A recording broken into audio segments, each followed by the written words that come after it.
How you doing, man? Good, how are you? I'm well. What's your name? Matt Franco. Matt, what are you gonna do for us today? I'm gonna be doing a card trick, doing some magic. When I first saw magic, it was on TV. I was 4 years old. I immediately, begged my parents to get me a magic set, and I brought it into kindergarten for show and tell the next week. That was my first audience. 1, 2, 3. Stephanie, which hand? Don't think too hard, I cheated. I'm just kidding. Yeah. My family altogether has always been really supportive. My grandma in particular, when I was little, she would just sit with me for hours watching me do tricks. I'd get halfway through and something would happen and it didn't work, and I would say, oh, I have to start all over again. And she just happily sat through that for hours and hours, for years and years and years. In fact, she still would do it today. Hi, Grandma. What's gonna separate you from all the others we've seen? Well, I'm doing something that you've never seen before on America's Got Talent. Really? I'm telling a story that I wrote about this show. At 25 years old, I'm still just as obsessed with magic as I was when I was 4. I love it. I've never been in front of an audience like this before. I'm pretty nervous, but if I'm not ready now, I'm not sure if I ever will be. Ready, Matt? Let's do it. Go get him, man.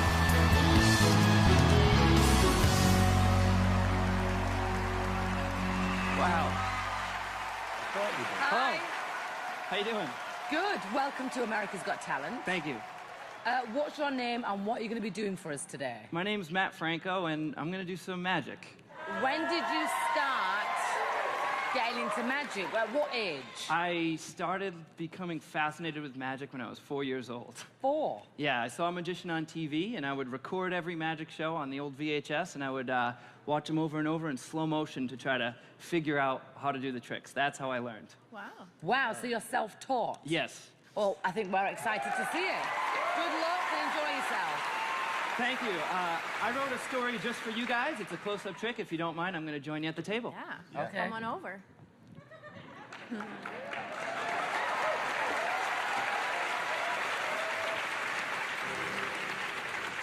Now, please, keep in mind, what you're about to see is going to be done with a genuinely shuffled deck of cards.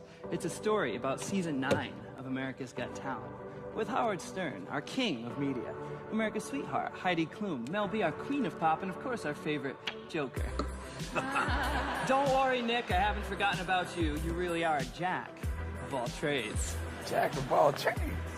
Me, I'm 25 years old, and sad as it may sound, this whole magic thing has pretty much consumed my life all the time, like 24/7, since I was about 4 years old. See, people often ask, where do you see yourself in 10 years? But even just 5 years ago, I never guessed that I'd be here on season 9 of America's Got Talent, hoping to hit the jackpot in front of an amazing full house audience here at the Dolby Theater. I will never forget the address here, number 6801. Of course, I don't have a 0 in a deck of cards, so sometimes I improvise. I never thought I'd be here across from the great Howard Stern. Now, Howard, I gotta be honest. I know these cards, this king here doesn't really look like you. In fact, in my opinion, all of you judges look much better. 1, 2, in the flesh. Yup, even you, Howard. You all look great. You look great dressed to the nines, but don't get me wrong, I'm not just up here to be kissing your aces. Well, except for maybe you, Heidi. See, you do have undeniable sex appeal. We all know that. But it's you, Mel B, that I've always had the hots for. You see, you were part of the Spice Girls. The only group in history to have 4 consecutive #1 hits since the legendary Jax and 5.